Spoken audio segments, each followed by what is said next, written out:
All right, fire 'em up! So you thought there was going to be a K-pop anime, and I wasn't going to give you a review on it. I find your lack of faith disturbing. Shameful.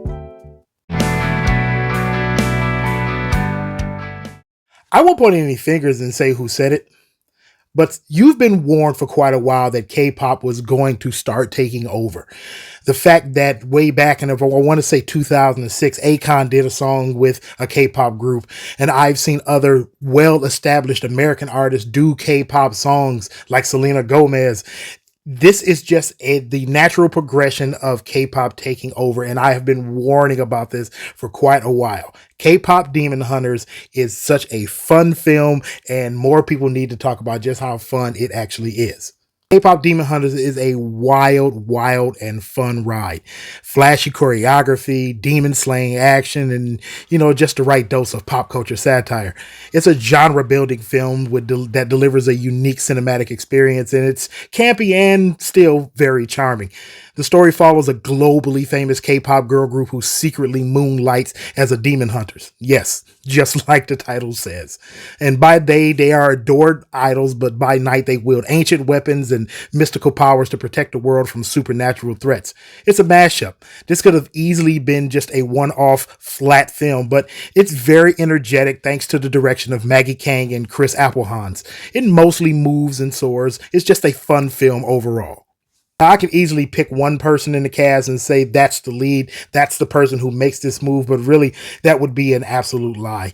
The fun in this, what makes this film so much fun, is in fact the ensemble cast. You have Arden Cho as Rumi, Mei Hing as Mira, Ji Young Yu as Zoe. A lot of pop diva flair and surprising action. Their chemistry is authentic, whether they're battling the demons or arguing over dance rehearsals. The film's action sequences set to post-pounding K-pop hits and visually electric, and even if the CGI does occasionally falter, it's still smooth enough to just bypass and say, hey, that's really cool. And as for the animation, this is Sony Pictures ImageWorks, and they have this very cool 2D, 3D hybrid style that we've seen before. And if you don't really know where that's from the Spider-Verse series of films. That's exactly where you've seen this. And we see how good that can possibly be when it's taken to its full-fledged extent. But they kind of pulled back on it and just let the fun of this ride out, which I think was the perfect idea to do. And of course, you just have to love the music in this. All original scored by Marcelo Zavros. You have original tracks done by Teddy Park, Kush, Danny Chung, Lindgren, and a few other names. And of course, they have the K-pop voices from the group Twice, from members Jungyoon, Jiho, and Chaeyoung.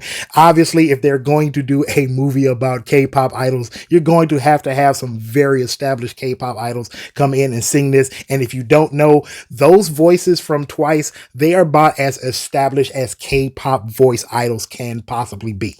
And I have to tip my cap because the film isn't just all spectacle. Don't get me wrong. It's a lot of it and it is really fun. But really, it's a lot of heart in this. Beneath all the glitter and the glitz and the glamour and the chaos that's going on, this is very much about the identity and keeping your own identity when you're dealing with fame and having to be an idol. And yes, it's a trope and it's a lot of fun watching the trope, but these are things that have a lot of emotional weight for these K-pop idols, and they don't really talk about it even in the industry today, but there have been stories about the emotional toll that it takes to be a K-pop idol, and a lot of them have seen darker times. I know for a fact one of my favorite groups had a death where the young lady took her own life because of bullying. It is a lot of dark times within K-pop, and a lot of that, while not taken completely seriously within this film, they do sort of throw it in and try to address it and say, hey, it isn't all fun and games and lights and, success and all these fans. It does have dark edge to it. And that is something that I think more people who are fans of K-pop need to pay more attention to. Just as the title suggests, this was an outrageous premise right off the bat. And yes, it's full of fan service and tropes. And I would suspect that a lot of people going in, knowing that this is an anime, they were expecting something a bit more serious.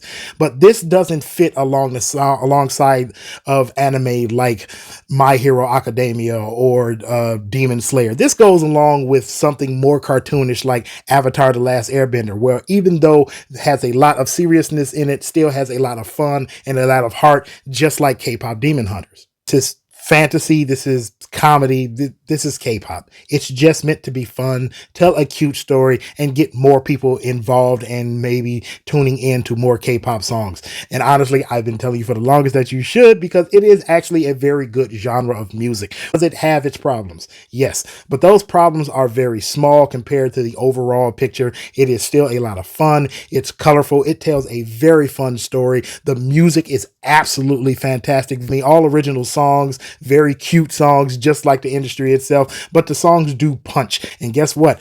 A couple of these songs have hit very high on the Korean pop charts as we speak. So that just goes to show you that the people behind the music knew exactly what they were doing. And now all of that within the industry, they lean into that. So if you know nothing about the Korean pop industry whatsoever, watching this film does give you a little bit of an insight.